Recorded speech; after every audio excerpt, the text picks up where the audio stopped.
Assalamualaikum sir, how are you? वालेकुम सलाम. I'm good sir, how are you? बिल्कुल ठीक. आप बताएं. We just called you out for our podcast and No worries. It's always a pleasure to do this. thank you. So we'll start with tell us something about yourself, about your career, education background, and what have you studied? Well, so for me, education is a process that really never ends. I did my first master's in economics back in 1996 from Karachi University, which is 26 years ago, and I completed my MPhil from SOAS, which is a college in University of London, in 2021. So between these 25 odd years, I have done 4 postgraduate qualifications, and now I am targeting to do my PhD, inshallah, very soon. So what inspired you to choose teaching as your career? Well, I would say I really sort of listened to my heart when I started teaching, because right now we see a lot of people who consciously make a decision to come into teaching because teaching has become a lucrative profession. People are paid a good amount of money, people visit different schools, people are teaching in 3-4 schools, giving tuitions. Now you see teachers and they are doing really, really well. People in other professions are actually envious of teachers. Yeah. Back in the day when I decided to become a teacher professionally, this was a profession which was rather stigmatized socially because teachers did not make a lot of money, and socially they were kind of, I would say, a bit marginalized from the society. And I come from a family where everyone was very heavily invested in corporate sector. I come from a family of bankers. All my uncles were prolific bankers. Even my elder cousins, people you look up to, they were very, very invested in corporate sector, working for banks and multinational companies and big firms, basically. So in my family, there was a lot of pressure to join a company, a firm, and I started teaching in grammar school in 1996. But then I really came under the pressure to quit teaching and joined an oil company called Caltex. They are not in Pakistan anymore. Was it a difficult change?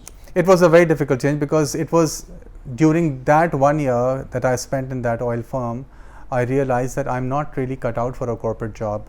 I'm creative, I'm a bit of a free solar, I like engaging with the younger generation. I like the fact that they learn from me, and I love the fact that I learn from them. So every single day I spent at the oil company, I was miserable, and then it really kind of like occurred to me that people work 40-45 years of their life, right? And out of that time they probably spend 40% of the time at workplace. How can you make a decision to spend 40-45% of the prime of your life in a space that you don't like? Exactly. Every day you wake up to something which is unpleasant. So I quit that oil company job and I went back to teaching, and my family mocked me, they made fun of me. People told me that no decent family will even allow you to marry their girl, and you will not have a good standard of living, and lots of scary things were said to me. And obviously when you are young, 22, 23 years old, these things can impact you, right? But I think I was very resilient. I had a lot of self-belief, thank God for that I said, I don't care, I will follow my heart, I will follow my passion, and success, whether it's financial or professional, will inshallah come, and it came. And where did you start your career from KGS? I started from Karachi Grammar School, where I eventually served for 18 years as a part-time teacher. Also became full-time temporarily, in the middle. But yeah, and I learned a lot from that experience. I was the head of the department, and teaching students in grammar school is a different kind of a challenge because everybody sitting in your class has 9 A stars. They are a whiz in math, so it's challenging. So when you are early in your years as a teacher, you also need to keep learning and keep brushing up, because students can throw a question at you that will leave you a bit dumbfounded or a little shocked, because you sometimes don't know how to respond to those questions. So as your student, I know you have traveled a lot. So what's your dream vacation? I have traveled to, mashallah, over 40 countries.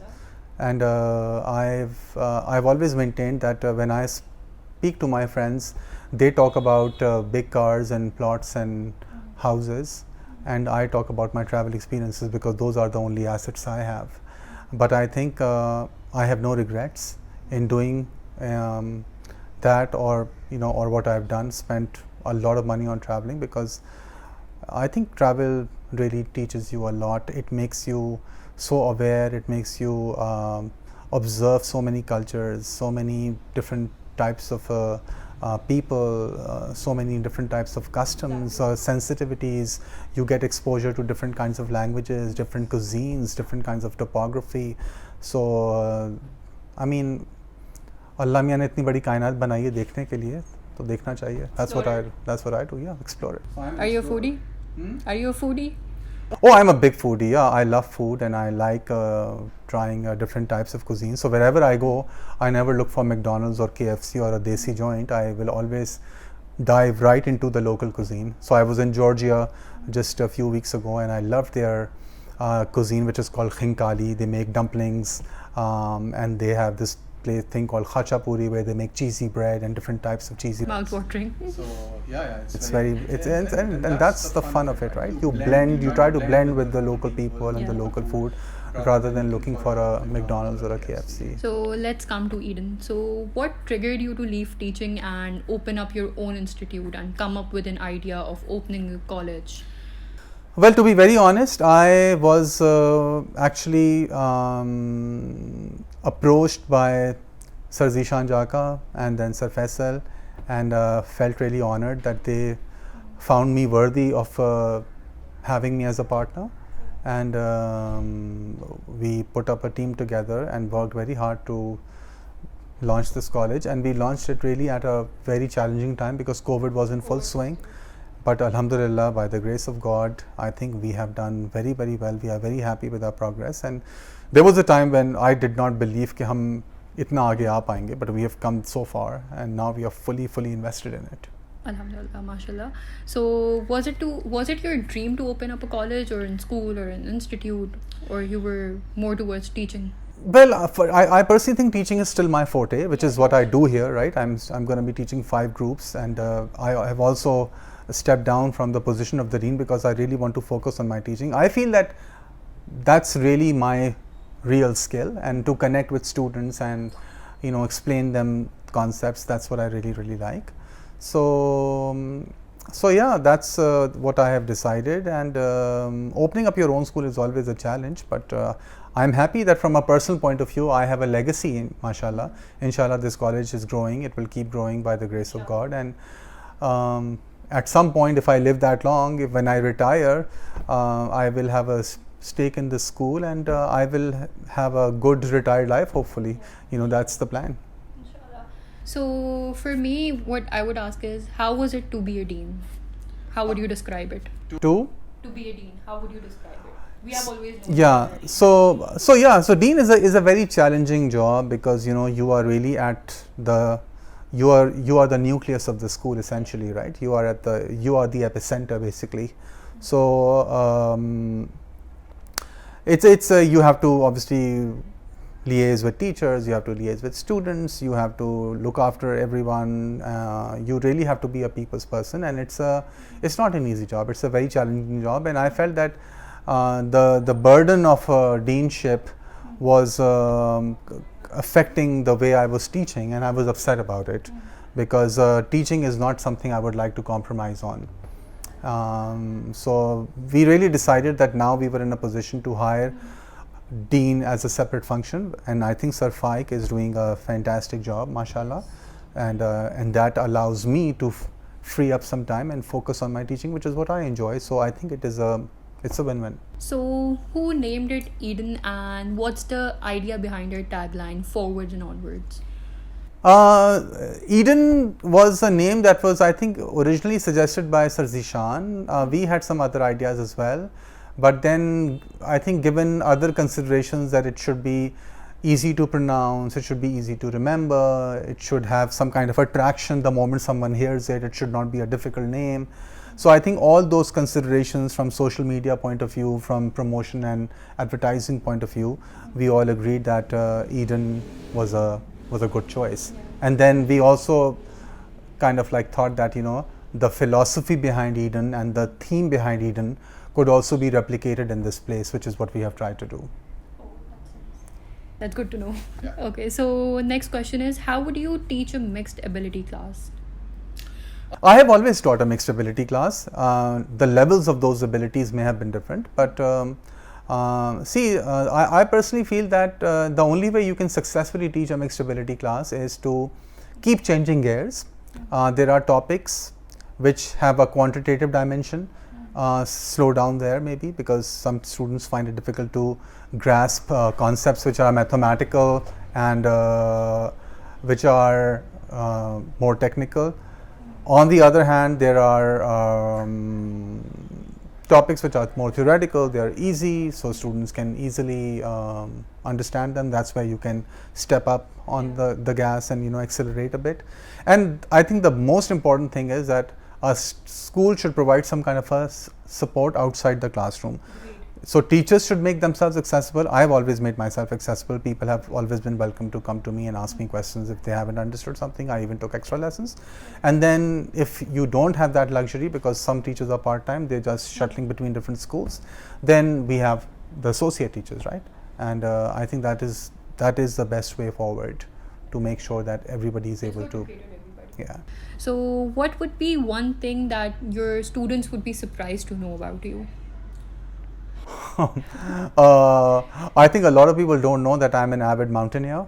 So I've climbed Mount Kilimanjaro, I've done the Everest Base Camp, I've done the Thorangla Pass, I've done the Triglav Peak in Slovenia, and I think some people also don't know that I train as a semi-classical singer, and I do sometimes private shows and private concerts, and I am really invested into music, do riyaz and learn different rags, and I have a ustad who's been training me for the last 10 years now. I'm surprised to know that myself. It's shocking. I try and do lots of things to keep life interesting and engaging. Share your best memory and a worst memory as a teacher or as a dean. I think my best memory as a dean was when I took on that role, and I think I got a lot of encouragement, I got a lot of support. We started off very, very small because of COVID, but still we had an amazing student body. They engaged with us, and I think that was all very, very memorable. It still is. And of course I've had some rough patches. So as far as Eden is concerned, I think we've had that decision to make where I had to step down from the deanship, and I wanted to, because I knew it would make teaching a lot better for me, but I was also a bit possessive about it. So I think it was kind of a tough decision for me, at least at that point in time. Now I'm okay with it. So yeah. So who is the person you bond the most with on campus? I think maybe people find it the other way around. I think I'm generally an approachable, friendly person. I can talk with everyone. Sir Faik, Sir Zishan, whoever comes. I don't have really a person that I would say I bond with, but of course, I think I end up talking more with Sir Zishan because we are also partners, and we have to discuss a lot of strategic and confidential matters because of our position. So yeah, and then I think I talked a lot to Sir Faik ever since he's become a dean. We have a lot of chat and about colleges and counseling and admissions and general things. So who are the directors at the moment right now? So we had Sir Faisal and Sir Kamran Shakir also as directors, but they are not directors anymore because of their own personal reasons. We went through a patch where we were a bit of we were in a bit of a financial trouble. Not many students were here, and then of course the bills and the rents were piling up. So we all had to put in a lot of money to make sure that the college remains afloat till we got our second batch, and so things became tough. And so Sir Kamran and Sir Kamran also had a personal sort of a property issue in his life, so he was also very hard done by that, unfortunately. So they are not directors, but they're still teachers. We are still friends as a group, alhamdulillah. But we have got three more people as directors. There is Mr. Hassan Zubair. He's one of our directors, and then there is Sir Junaid Ahmed. He's a very active director. Actually, he is on campus all the time. He looks after the main organizational functions, not the academic and the school, but the other organizational functions like finance and HR and all those things. You know, he's a very important person, obviously. And then we have Mr. Mohsin Firoz. He's also one of our investors slash directors. So yeah, there are five of us essentially. So where do you see Eden in the next 5 years? What do you expect? Well, I see a very good trajectory for this college because I'll tell you, we have burnt everything, right? It's we have burnt our boats. So Eden is basically the only way forward for us. So we are investing everything possible into this college. You can see we've changed this. You know, we are every year Renovation is going on. Renovations are going on. We keep hiring new and new teachers. We keep hiring new and new teaching assistants. So we are trying to provide the best possible experience. It is a tough market sometimes because a lot of students are sometimes unfortunately attracted by the non-academic features of a school, which really make not a big difference in their lives. I mean, you know, having a celebrity perform at a concert is not going to make a difference to your college placement. Co-curriculars, yes. Constructive co-curriculars do, because they give you a lot of confidence, they change your personality, they really chisel you and prepare you in so many ways. But yeah, it's we have taken on that challenge. We have done well. We have not succumbed to any pressures or competition, and inshallah I'm confident we'll keep doing well. Thank you so much for coming in, and this was our last question. I hope you enjoyed it. Yeah, thoroughly enjoyed it, and I'm really glad to see that students are taking these initiatives and they are engaging with the school and the activities, which is it's really heartwarming. Any last lines or you want to state to our student body? I will just say one thing, that these two are the most critical years of your life, and they sometimes define what you will do and what you will be for the rest of your life. So it's good to have fun, but it's also equally important to focus and stay tuned with your goals. Thank you, sir. All right, thank you.